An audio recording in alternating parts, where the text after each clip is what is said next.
Hey, is Zoom failing to update on your computer? Yeah, it's super frustrating when you need the latest version, but the update just won't go through. First, make sure your internet is stable and fast enough for downloads. Then, close Zoom completely and restart your computer.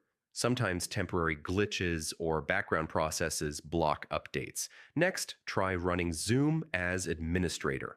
Right-click the Zoom icon and select Run as Administrator. Then attempt the update again. Many times this solves permission issues that stop the update from installing. If it's still failing, uninstall Zoom and reinstall it from the official website. A fresh installation fixes corrupted files, resets settings, and ensures you get the latest version without errors. Finally, double-check your firewall or antivirus isn't blocking Zoom from connecting. Temporarily disabling them can sometimes help the update go through smoothly.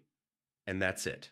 One of these fixes should get Zoom updating properly so you can join your meetings without any interruptions. Thanks for watching. And yeah, good luck. Hey,